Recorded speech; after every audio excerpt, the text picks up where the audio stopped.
hadir di tempat ini untuk rapat pembahasan masalah klarifikasi masalah yang beredar di media.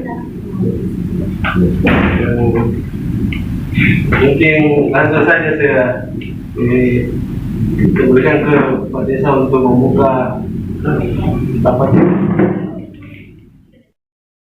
Mengklarifikasi dengan adanya berita kuat yang telah diberitakan oleh media aksara berita, saya tidak enak dengan adanya berita seperti ini. Karena kenapa? Alhamdulillah mulai 2019 sampai sekarang semua pengerjaan alhamdulillah itu adalah hasil musyawarah mufakat warga desa Pak Bentengan tentunya. Ya. Jadi kami sebagai pemerintah tentunya bekerja berdasarkan aturan-aturan yang sudah ada sebelumnya kami. Betul. Salah. Dan semua yang diberitakan itu sudah diklarifikasi kemarin dengan adanya laporan orang yang iseng atau mungkin tidak senang dengan kehadiran kita, banyak muncullah seperti ini. Ya. Jadi harapan kami mudah-mudahan dengan pertemuan ini semua bisa clear, tidak ada lagi berita-berita yang tidak mengenakan. Ya. Jadi sebagai pemerintah beserta perangkatnya meminta agar dari sumber berita aksara ini menjelaskan sedetailnya kenapa bisa ada terjadi seperti ini di desa Pak Bentengan. Warahmatullahi wabarakatuh. Di media kami ini adalah hasil pemberitaan data yang sudah lama, yang sejak bulan Mei 2021 ini laporannya masuk di Kejaksaan Negeri Maros. Namun hal ini baru saya ketahui ketika sudah terbit di berita ini dugaan tindak pidana korupsi yang ada di Pak Bentengan yang telah masuk di Kejaksaan Negeri Maros pada bulan Mei 2021 lalu.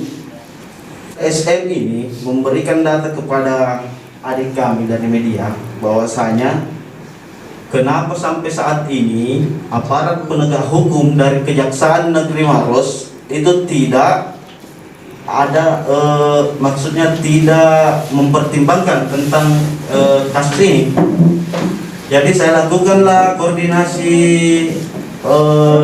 bersama pihak dari Kejari Maros dan menemukan jawaban dari Kepala Seksi Pidana Khusus Pak Kasipitsus bahwasanya apa yang terjadi di desa Pak Bentengan menurut laporan aduan yang masuk sejak bulan 5 Mei 2021 lalu itu tidak signifikan dan tidak ditemukan adanya data-data yang membuat indikasi korupsi. Ya. Maka dari ini saya berkoordinasi langsung dengan kuasa hukum Bapak Desa Pak Adi Ipan. Dia menemui langsung si SM ini. Dari mana kamu mendapatkan data bahwasanya ada indikasi dugaan korupsi dari desa Pak Bentengan? Jadi dia bilang seperti ini kepada saya. Dia menemukan data tersebut dari salah seorang LSM yang didapatkan datanya dari warung kopi. Jadi saya langsung investigasi sebaik mungkin dari SM ini dan saya temui di inspektorat bahwa teman-teman di inspektorat tidak pernah kasih data kepada LSM tersebut. SM ini saya paksa untuk tanyakan siapa namanya LSM tersebut karena ini media saya ikut rusak ini kalau begini. Ya. Pak lagi Pak. Ya.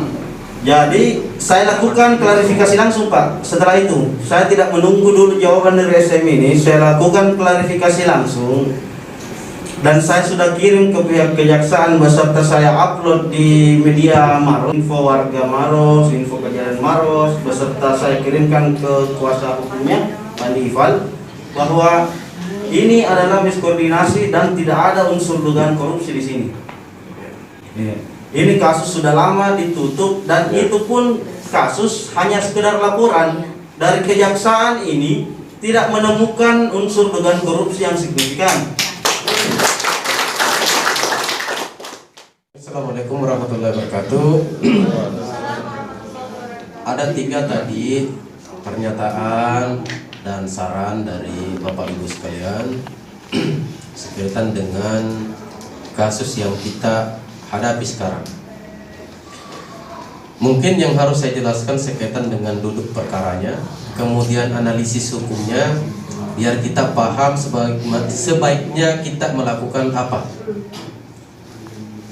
Nah, yang pertama adalah berawal dari sebuah informasi yang tidak valid, kemudian terupload di media sosial, di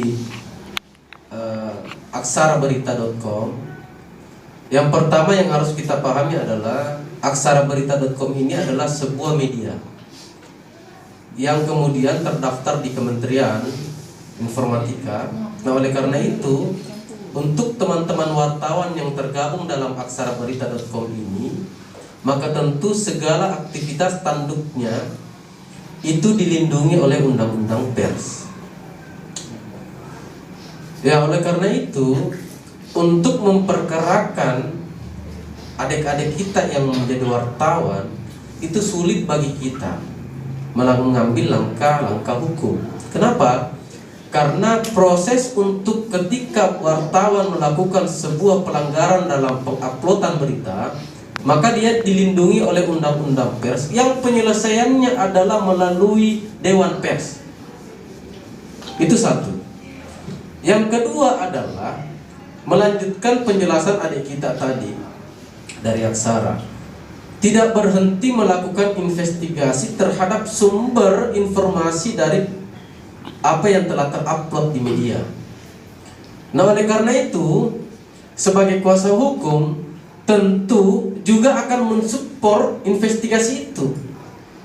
Maksudnya untuk mensupport investigasi itu adalah kalau toh misalnya dari Aksara Berita melakukan investigasi siapa sebenarnya dalang dari semua ini, maka tentu saya juga dan beserta tim kuasa hukum juga akan melakukan hal yang sama.